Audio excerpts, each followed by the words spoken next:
আসসালামু আলাইকুম। আজকের পর্বে আপনাদের সাথে কাঁচা কাঁঠাল কাটার নিয়ম এবং বছর জুড়ে সংরক্ষণ করার পদ্ধতি শেয়ার করব। প্রথমেই আমি কাঁঠাল কাটার জন্য যে ছুরিটি ব্যবহার করছি তাতে ভালোভাবে সরিষার তেল মাখিয়ে নিলাম। এখন আমি হাতেও কিছুটা সরিষার তেল মাখিয়ে নিব।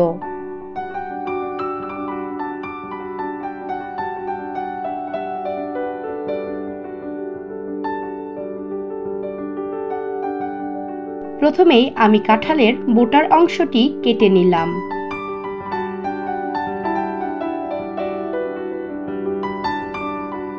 এরপর আমি কাঁঠালের নিচের অংশটাও কেটে নিলাম। এতে করে কাঁঠালের অতিরিক্ত আঠা ঝরে যায়। দেখতেই পাচ্ছেন কাঁঠাল থেকে অনেকটাই আঠা ঝরে যাচ্ছে। এখানে একটি টিপস শেয়ার করছি। আপনাদের যদি কাটার সময় হাতে আঠা লেগে যায় তাহলে হাতে এবং ছুরিতে আরও কিছুটা তেল মাখিয়ে নেবেন। এ পর্যায়ে আমি কাঁঠালটাকে মাঝ বরাবর দুভাগ করে নিচ্ছি।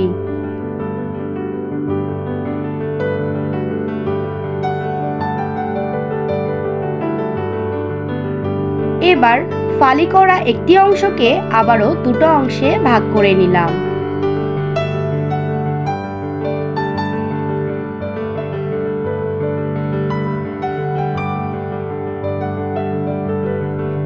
এখন কাঁঠালের খোসা ছাড়ানোর পালা।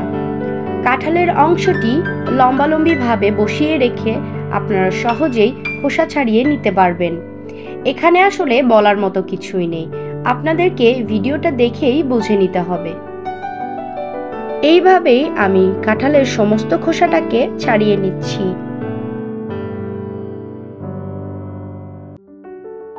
এখন আমি কাঁঠালের ভেতরের শীটটাকে বাদ দিয়ে দিব।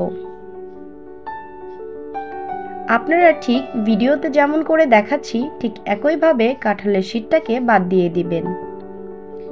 এ পর্যায়ে কাঁঠালটাকে মিডিয়াম সাইজে কেটে পানিতে ভিজিয়ে রাখব।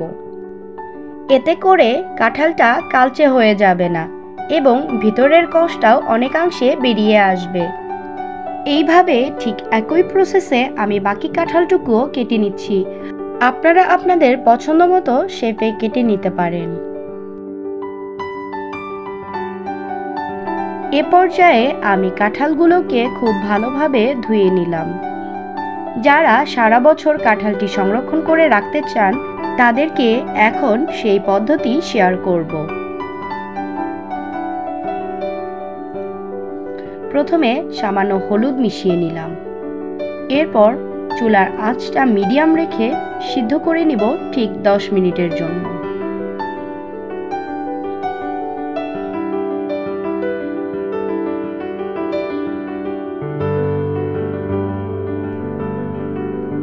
ফিরে এলাম 10 মিনিট পর। আমাদের কাঁঠালটি অনেকাংশেই সিদ্ধ হয়ে এসেছে। এখানে কিন্তু খুব বেশি সিদ্ধ করা যাবে না, যেহেতু আমরা সংরক্ষণ করে রাখব তাই হালকা সিদ্ধ করেই নিলাম। এখন একটি বক্সে ভরে কাঁঠালগুলো আমি ডিপ ফ্রিজে সংরক্ষণ করে রাখব। আপনারা চাইলে জিপলক ব্যাগে ভরেও সারা বছরের জন্য সংরক্ষণ করে রাখতে পারেন। আশা করি আজকের ভিডিওটি আপনাদের ভালো লেগেছে। যদি ভিডিওটি দেখে আপনাদের একটুও উপকার হয়ে থাকে তাহলে অবশ্যই আমার চ্যানেলটি সাবস্ক্রাইব করবেন এবং আমার ভিডিওতে একটি লাইক দিবেন। আজকের মতো এখানেই শেষ করছি। আল্লাহ হাফেজ।